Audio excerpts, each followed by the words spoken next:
was written about 300 years ago, and only a handful of scholars have ever examined it. The author was arguably the most important scientist of all time, a genius who uncovered the laws of physics that govern the entire cosmos, Sir Isaac Newton. The subject?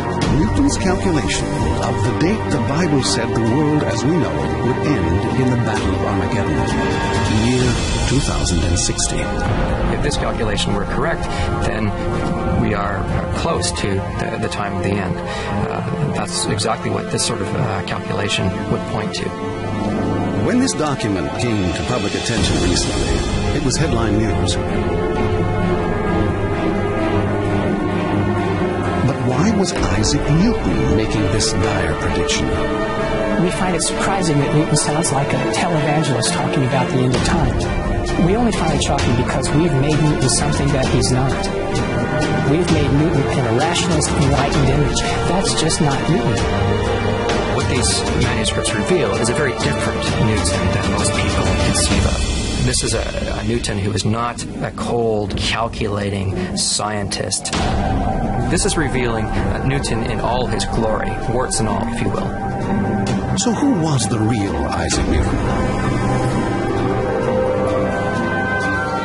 On a small farm in rural England called Woolsthorpe, the conflicted life of Isaac Newton began in 1642. That same year, the astronomer Galileo had died, and his work was still sending shockwaves through Europe.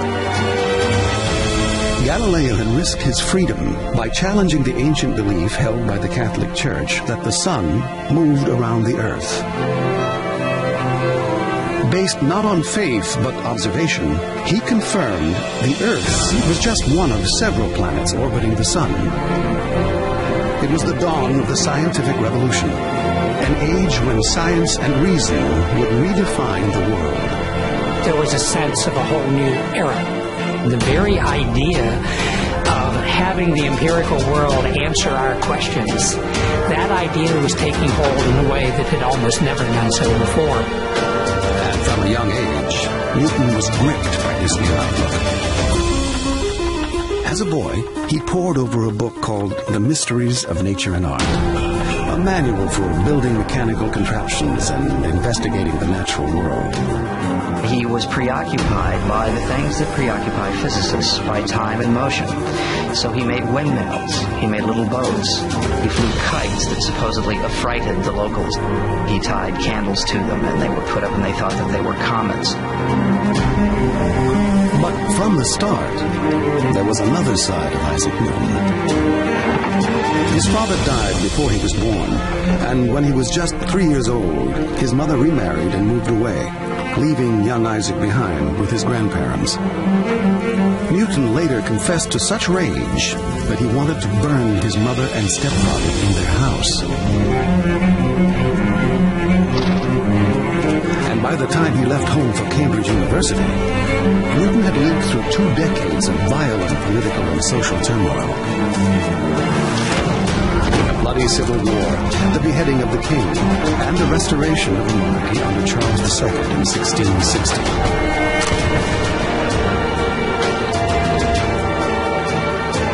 At Cambridge, Newton buried himself in his studies. Truth is the offspring of silence and unbroken meditation. He didn't go anywhere. I mean, he rarely traveled. He never went to the continent. He was that insular. I mean, he stayed in his rooms. He worked 7 days a week, 18 hours a day, and he pushed himself, drove himself. He had a library of his own that had about 1,600 or 1,800 volumes, but it was very much a world that came to him through printed matter or through manuscripts from others. The decadent atmosphere of Cambridge was something the reclusive young Newton wanted no part of. It was a time, particularly after the restoration of Charles II, it was a time of great fun and frolicking, and I think Newton would have been dismayed by many of the antics of his fellow students, drinking, going after bad young women in local villages.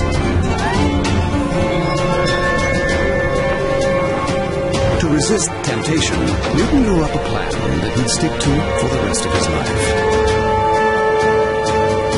The way to chastity is not to struggle directly with incontinent thoughts, but to avert ye thoughts by some employment, or by reading, or meditating on other things, or by converse. For he that's always thinking of chastity will be always thinking of women. He's a very silent, thoughtful young man who, I suppose, looks as though he's utterly tedious from the outside. But there's no evidence, I think, that anyone liked him at all, apart from his friend John Wickens. John Wickens was another Cambridge student. He and Newton became roommates after both grew unhappy living with students who put pleasure before work.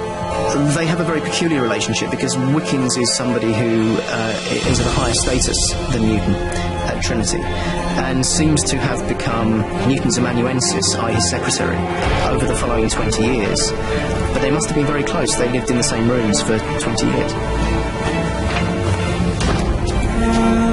As a student, Newton devoured the latest scientific ideas.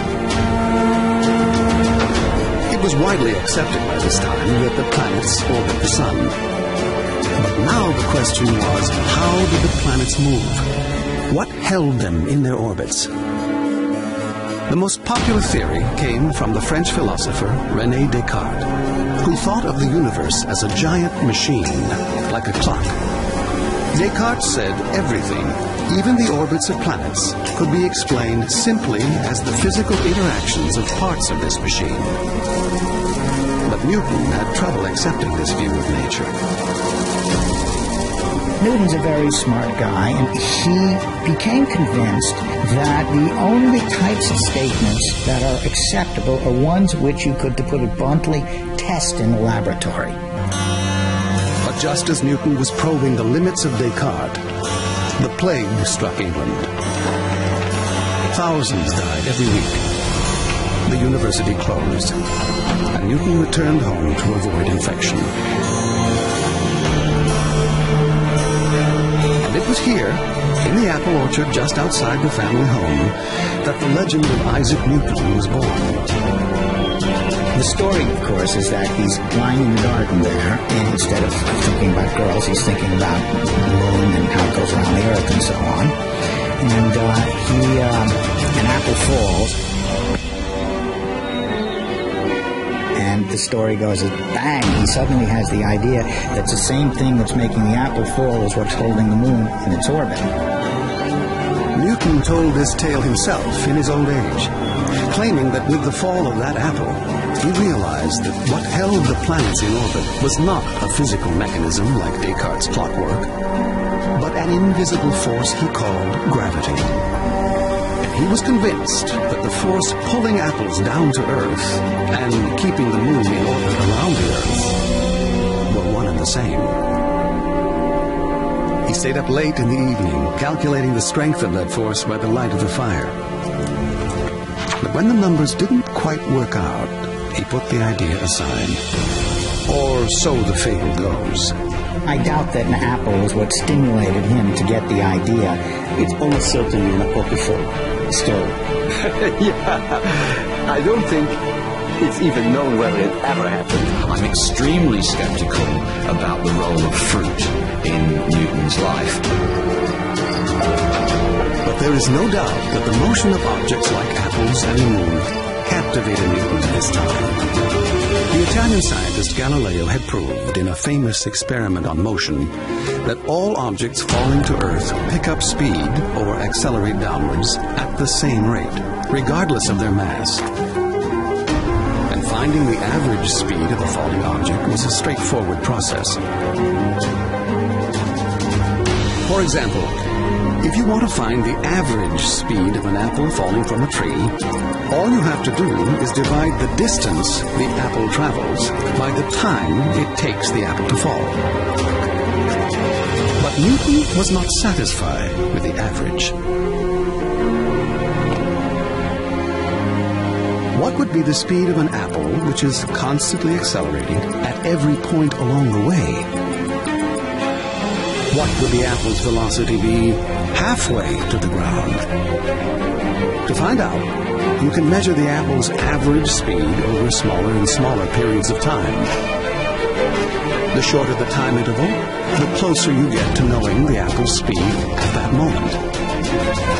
But to find its precise speed at a single instant, you have to reduce that time interval as close to zero as you can. Newton invented a way to make that time interval infinitesimally small. What is infinitesimally small? That is smaller than any number that you can think of. It's not zero, but it is smaller than any number that you can think of.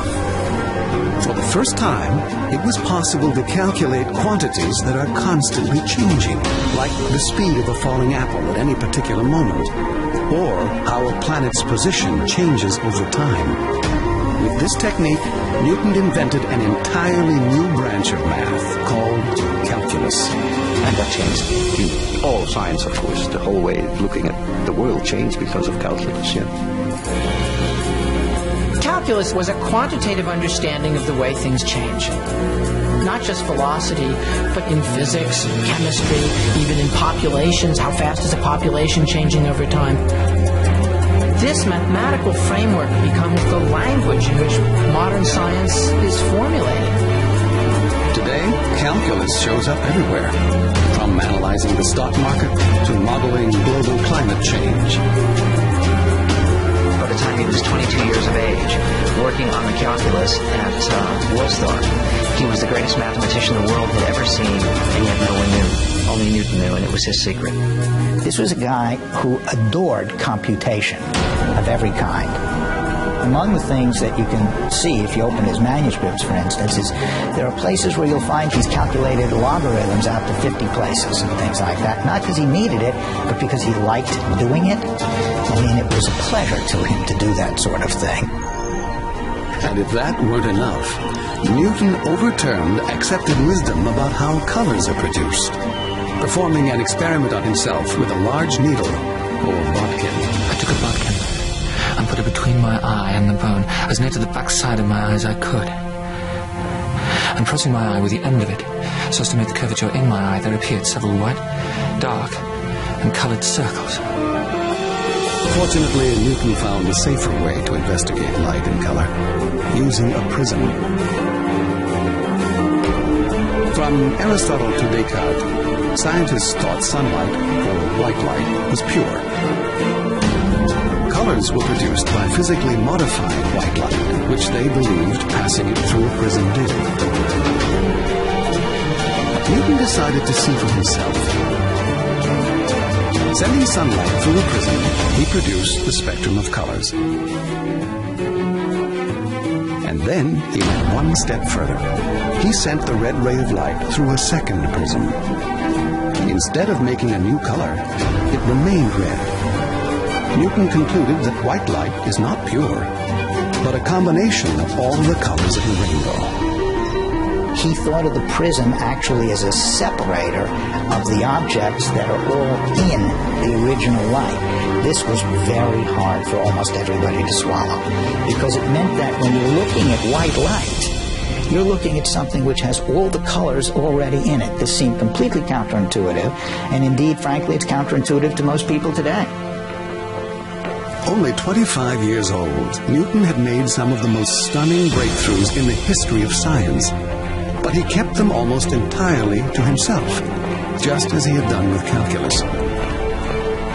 After the plague subsided, he returned to Cambridge, where he worked his way up to an appointment as the Lucasian Professor of Mathematics, the position held by Stephen Hawking today. Newton became known for his prematurely white hair and for his long-winded lectures on light. That belongs to refractions. Tacitly founding their demonstration on a certain physical hypothesis not well established. I judge it will not be unacceptable if I bring the principles of science to more strict examination. The introverted Newton had little time for students, and they had little interest in him. Years later, one of Newton's laboratory assistants would recall, There were so few went to him, and fewer that understood him, that oftentimes he did, in a manner, for want of hearers, read to the walls.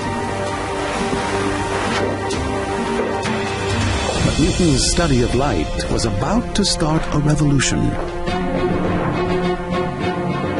50 years earlier, Galileo had built one of the first telescopes. It used glass lenses to gather light from distant objects and focus it for the observer. But this kind of telescope had a problem. Its lenses produced fringes of color around the edges of the objects being observed. And that meant that the objects that you looked at always had this chromatic aberration. They always looked colored, even when the original object wasn't.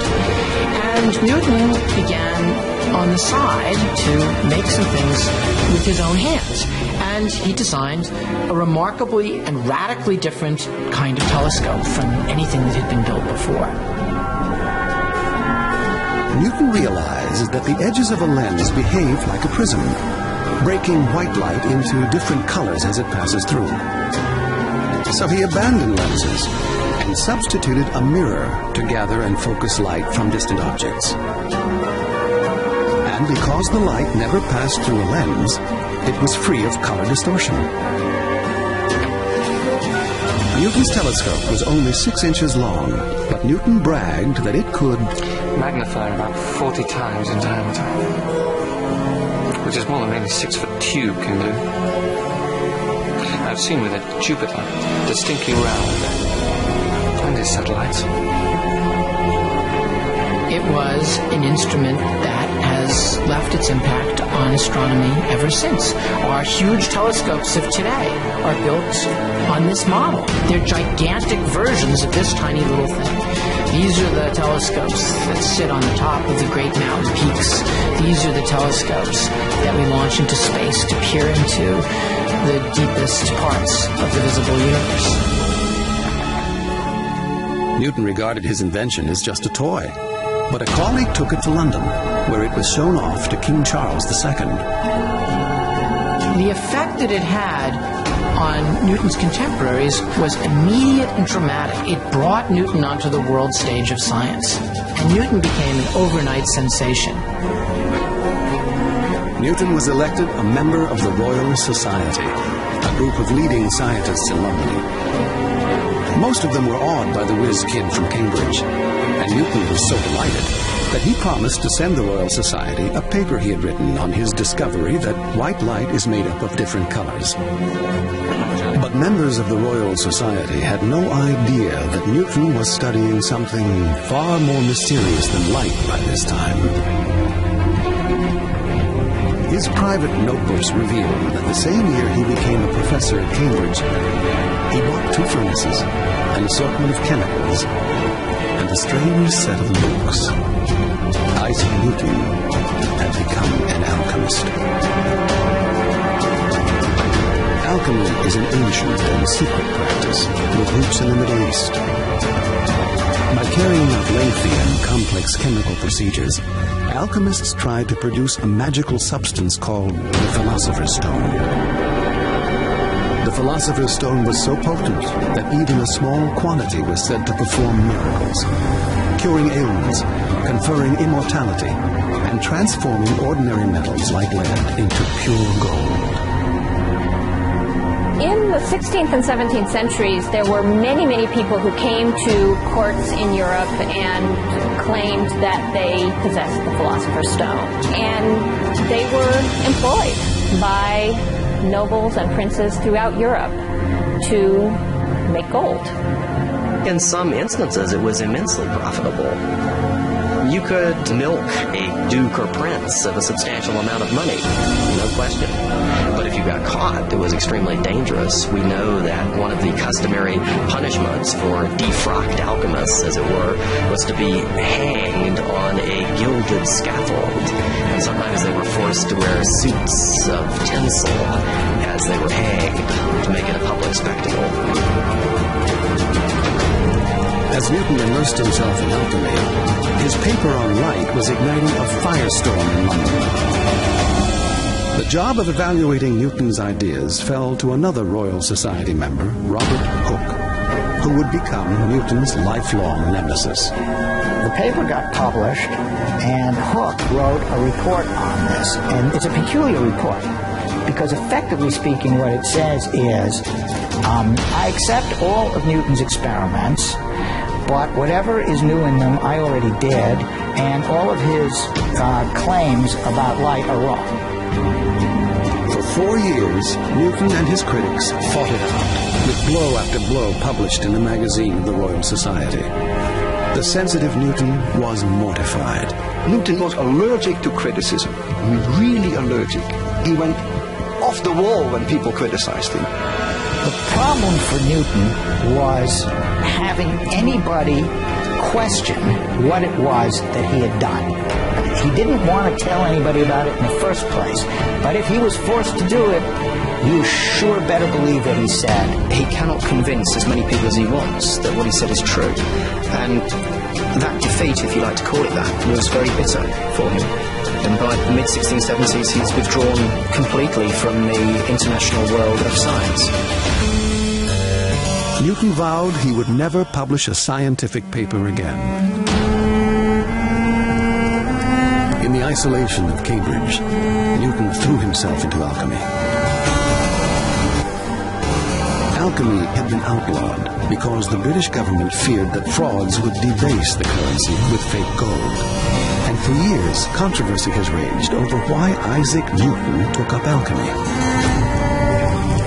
Even Newton's lab assistant was baffled.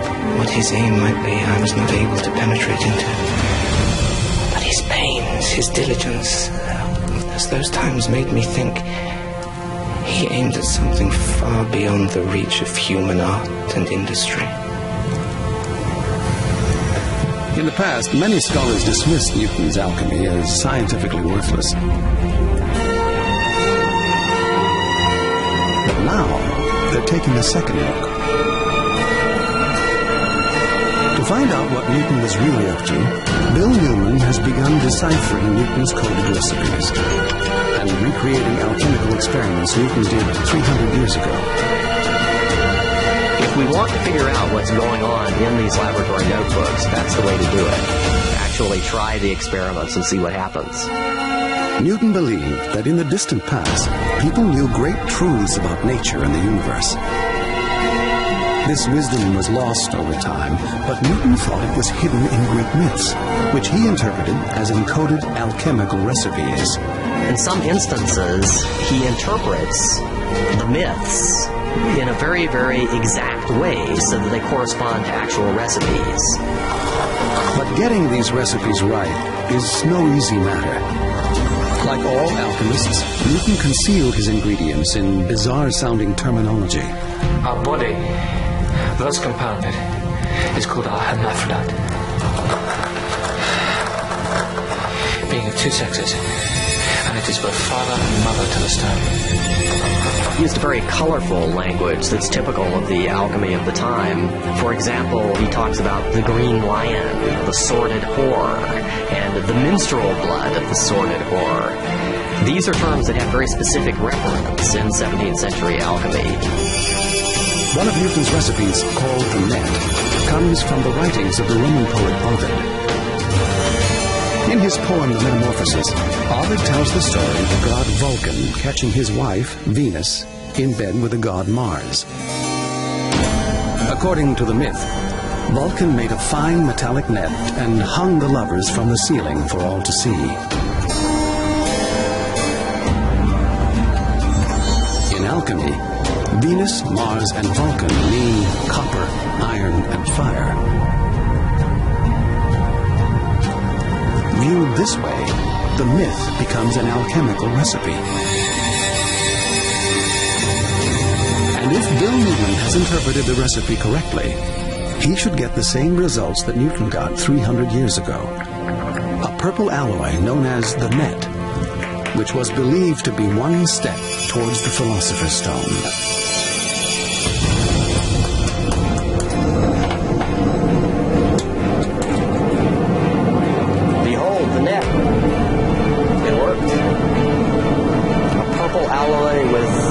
Striated net-like surface.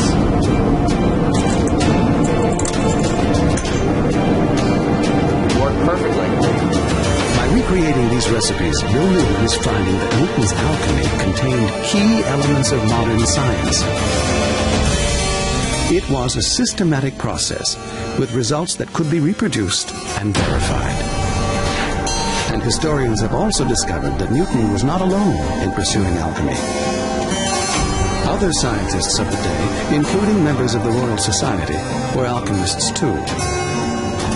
Perhaps Newton's alchemy was less an occult practice than another way to investigate the natural world. Alchemy was really matter theory. Alchemy was a science which pursued the most basic questions of what is the earth, what is all of the universe made up of, what are the components of matter. There was a profound element to the practice of alchemy which really makes it deserving of being called early modern chemistry. He's not a madman playing around with strange spirituous substances. He's trying to actually figure out how to change material particles around to get one thing out of something else, and that's not so weird. Newton's alchemy came as a surprise when it was discovered in the papers bought by the economist John Maynard Keynes in 1936. But other manuscripts now housed in Jerusalem contain an even greater surprise. For most of his life, Newton held a dangerous secret. As a fellow at Trinity College, he was required to become a minister in the Church of England. But this was something he violently opposed. Newton became convinced that the central doctrine of Christianity, the Trinity, or the idea that Father, Son, and Holy Spirit were all equally divine, was not true. The more ancient Christian texts he read, the more he believed Christ was the Son of God, but not God's equal. Now, because Newton was so convinced that God is extremely powerful and unique, Newton, as the saying goes, reads himself into heresy. In other words, Newton begins to minimize, to play down, eventually to deny the divinity of Christ. And Newton comes to the conclusion very early on that the Trinity is a blasphemy on the first commandment, because the first commandment says that thou shalt have no other gods before me, and the worship of the Father, Son, and Holy Ghost from Newton's point of view is a heresy. But denying the Trinity was illegal, and Newton was risking everything by holding these beliefs. If Newton had been exposed while he was at Cambridge as an anti-Trinitarian, his career would have been over. He would have been ostracized. It's almost certain that it wouldn't have involved being put to death, but definitely prison would have been one possibility. Newton was eventually excused from becoming a minister, but he wrote more about theology and alchemy than science and math combined. Only recently made available to the public at the National Library in Jerusalem, these documents are now revealing that for Newton, religion and science were inseparable, two parts of the same lifelong quest to understand the universe. Newton himself wanted to design a universe in which God was absolutely present and absolutely powerful. There's an enormous irony there. In the 18th century, gangs of interpreters, most of them French, will take the God out of Newton's world. It's a very common image of what the Newtonian world was. It was soulless, it was mechanical, but it really wasn't theologically motivated at all. Now, ironically, that's very anti-Newtonian, because Newton argued that God had to be present. You couldn't read him out of the universe. The most beautiful system of the sun, planets and comets could only proceed from the counsel and dominion of an intelligent and powerful being. Newton owned more than 30 Bibles, and he examined them as rigorously as he did the natural world. Correlating biblical passages with astronomical information, he redated ancient history, drawing up elaborate charts and chronologies that show civilization starting around 980 BC. I have hundreds and hundreds of pages of computations and workings and reworkings where he tries to probe this over a period of close to 30 years. Time and time again, he'll come back to it, calculating and recalculating, trying to make it work just the way he tried to make his theories of light work. With the same fervor that he brought to science and math, Newton also combed the Bible for clues to the future. What he was trying to do is determine when the end would come, when Christ would return, when all the apocalyptic events of the end times would come to a head. And that date is now alarmingly close. The year 2060. Newton is not a man who keeps his theology in a box that he brings out only on Sundays, and then a man who does his science as a working man the rest of the week. Newton sees his work as a seamless unity, and his project is to understand the truth of God. Most people today think of religion and science as completely different spheres. In Newton's day, science, the investigation of the natural world, was a part of religion. It was all questions in some ways ended in divine knowledge. Alchemy and religion might have continued to dominate Newton's thoughts. But in his early 40s, he received a surprise visit that would refocus him on physics. It was the astronomer Edmund Halley, now known for the comet named after him. He asked Newton an esoteric-sounding question about planetary orbits. My question is this. What kind of curve would be described by the planets, supposing the force of the attraction toward the Sun to be reciprocal to the square of the distance from it? An ellipse. An ellipse? How do you know? I've done the calculation. You have? How did you calculate it? I'll show you. Should be here somewhere.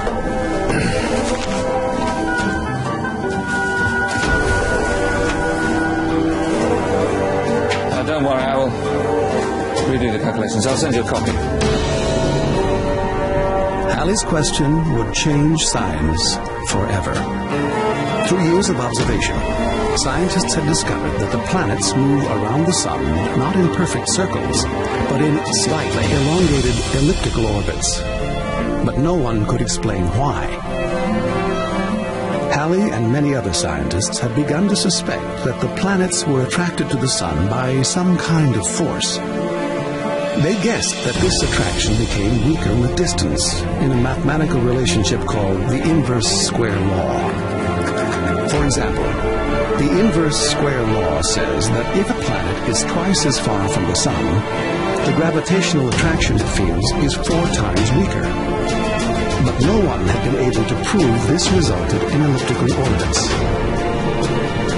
Several months later, Halley received a paper from Newton. It was Newton's mathematical proof that a planet obeying the inverse square law of gravity must travel in an elliptical orbit. Newton may have used calculus to arrive at this, but he had not published this new form of math, and his proof was written in the traditional language of Euclidean geometry. But Newton wanted more than a mathematical proof. He wanted to know how the planets moved through space. For the next 18 months, Newton worked on this question day and night. Barely ate. He barely slept. And he saw no one. When you look at what he did during the motion of celestial objects, like the moon, was very different. Galileo still believed that there were differences between the terrestrial and the celestial. He retained the idea that was ancient, that motion was different up at the moon and above. Newton disagreed. He thought the same laws must govern motion on Earth and in the heavens. To demonstrate this, he would have to devise a set of laws so powerful they could explain motion everywhere. He began the Principia with a set of ground rules, his famous 3 laws of motion. 1. An object in motion will remain in motion forever, unless acted on by an external force. An object's rate of acceleration is proportional to the force exerted on it. And for every action, there is an equal and opposite reaction. These laws allow scientists to make such accurate predictions about how objects move that they are still used today to send rockets into space and explore other worlds. But explaining the orbits of the planets required another ingredient. This brought Newton back to the work he had begun 20 years earlier on gravity. To show how gravity works on Earth and in the skies, Newton designed a thought experiment. He imagined firing a cannon from the top of an extremely tall mountain. From his first law of motion, he knew the cannonball would travel in a straight line at a constant speed forever. But gravity pulls the ball downward. If its speed is low, the cannonball hits the Earth near the mountain. The higher the speed, the farther away the ball lands. If you throw it faster, it comes farther away. Even faster, farther away. Even faster, it may go 1,000 miles. Even farther, it may actually go almost halfway around the Earth, and there hit the Earth. Newton imagined that if its speed were high enough, the cannonball would travel all the way around the Earth and settle into orbit. The orbit of the cannonball around the Earth was a balancing act between the cannonball's tendency to fly off in a straight line and its being yanked back towards the center of the Earth continuously by the force of gravity. So in Newton's picture of the world, there were two things. The natural tendency of an object to travel in a straight line, which was true on Earth or in space or anywhere, and there was the attraction of gravity, which was true on the surface of the Earth, and it was true up in space.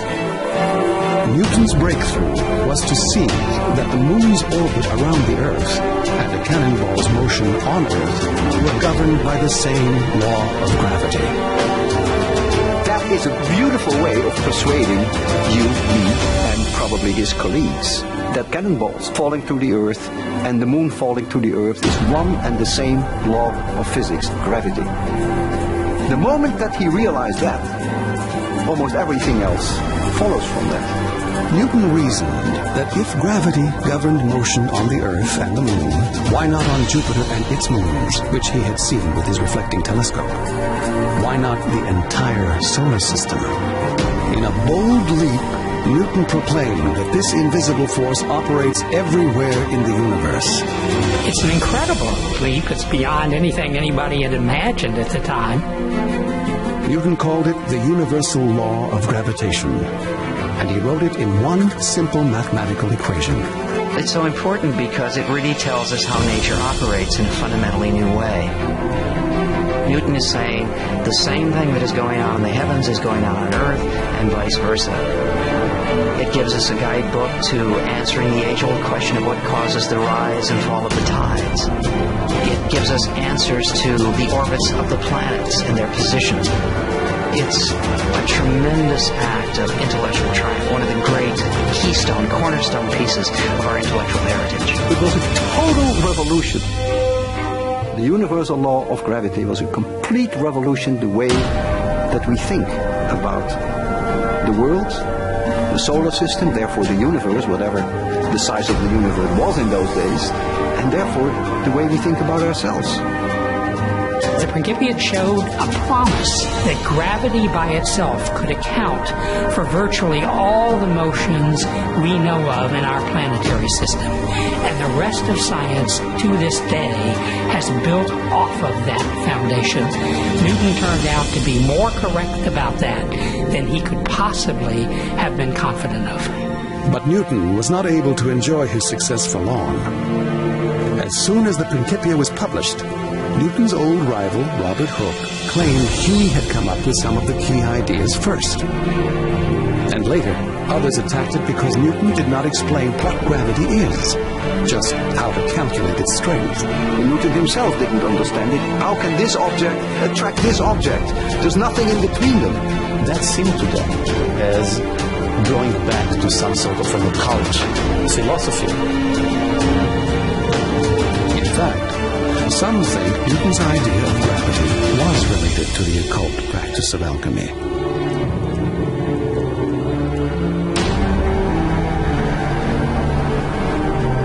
Newton was fascinated by an alchemical process called the vegetation of metals. in which inert metals seem to come to life and grow like plants. Today, we know this is just the reaction of mercury and silver with a solution of nitric acid.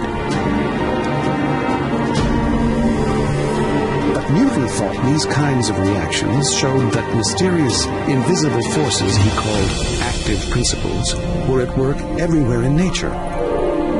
Perhaps he thought of the invisible force of gravity in the same way. Newton pursued alchemy because it gave insight into the active principles of nature. Gravity was an occult force. It didn't have an explanation, and Newton believed that it was possible that gravity was one of those forces, one of those active principles. And so, in that sense, Newton's alchemy could give insight into gravity. Yet by the early 1690s, after more than 20 years of research, Newton's alchemical experiments had yielded no scientific breakthroughs like those he'd made in math and physics. We're not quite sure exactly what he was trying to do. He certainly was looking for something. And, it's obviously something quite big, and he obviously did not find it because he opted not to publish anything about it.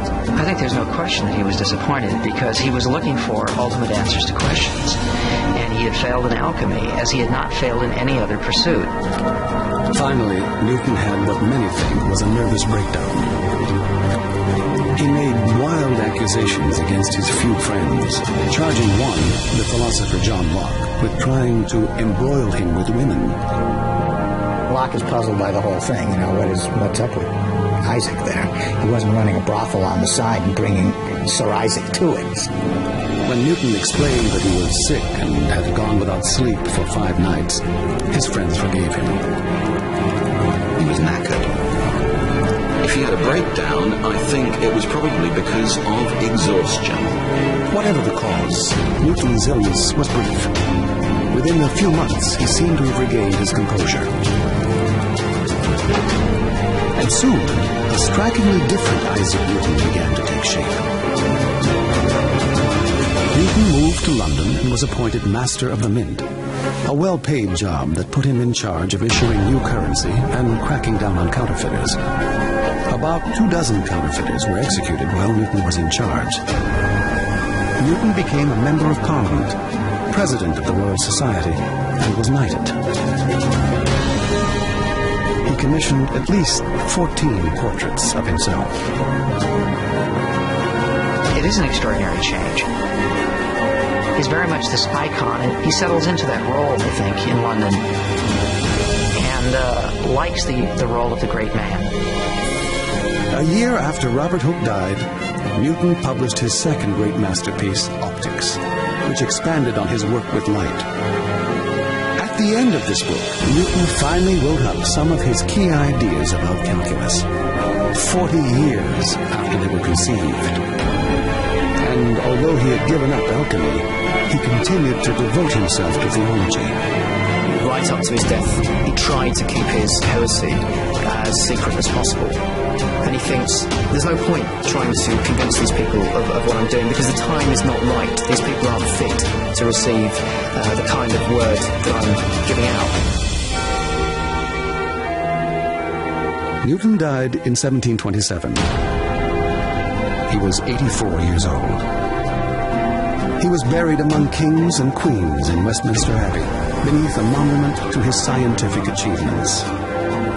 His alchemy and passionate but heretical religious beliefs virtually unknown. Now, 2.5 centuries later, a new picture of Sir Isaac Newton is emerging, along with a new understanding of the roles that science, religion, and alchemy played in his life. He sees his world as one world.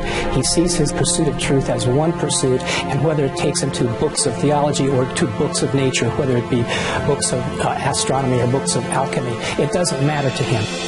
What Newton does is brilliantly to use the tools appropriate to every field in which he worked. He's an ingenious and energetic builder who's astonishingly brilliant at composing gorgeous monuments of the most intensely clever design.